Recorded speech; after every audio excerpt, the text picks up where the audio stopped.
Hi friends, నేడు ప్రపంచ తెలుగు భాషా దినోత్సవం. ముందుగా మీకు తెలుగు భాషా దినోత్సవ శుభాకాంక్షలు. ఆగస్టు 29 దేశ భాషలందు తెలుగు లెస్స అని మన విజయనగర సామ్రాజ్య నేత శ్రీకృష్ణదేవరాయలు నాయుడు ఏనాడో చెప్పారు. మన తెలుగు భాషలో గొప్ప గొప్ప రచయితలు, కవులు ఎంతోమంది మన తెలుగు భాషకు ఎనలేని కృషి చేశారు. అందులో చిన్నది ఒకటి. నీలిరింగి నుండి జారిన వాన చినుకు నా తెలుగు, రేష్మాన హిమగిరి మంచు బిందువు నా తెలుగు, ఉదయించే ఉషోదయ రవికిరణం నా తెలుగు, మధురమైన పరిమళ పన్నీటి సెలయేరు నా తెలుగు, వసంతకాలంలో విరబూసే విరజాజులు నా తెలుగు, సంధ్యాసాగరం ఘోషించే కెరటం నా తెలుగు, పరువాల ప్రాయపు పడతి పైట కొంగు నా తెలుగు, తల్లిసాటు పసిపాపల బోసినవ్వు నా తెలుగు.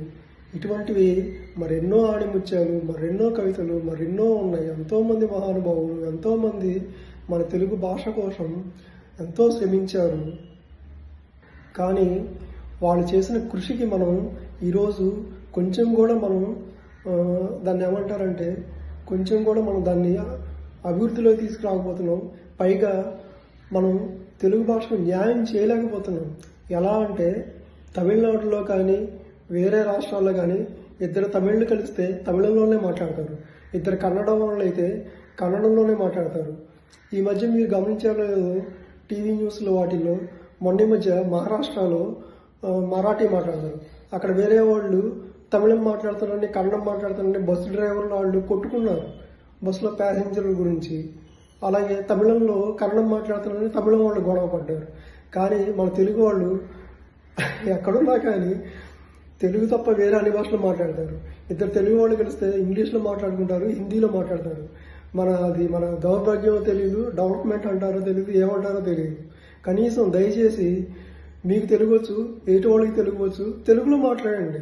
తప్పనిసరి అయితే వేరే భాషలో మాట్లాడండి. ఇంకో భాషలు తక్కువ చేయమని నేను చెప్పడం లేదు. హిందీ నేర్చుకోవాలి, ఇంగ్లీష్ నేర్చుకోవాలి, మిగతా భాషలు కూడా నేర్చుకోవాలి. మిగతా భాషల్లో పరిజ్ఞానం ఉండటం తప్పని ఎవరో అనరు. కానీ మీకొచ్చిన భాషని మీరే చిన్న చూపు చూడకండి. జై హింద్.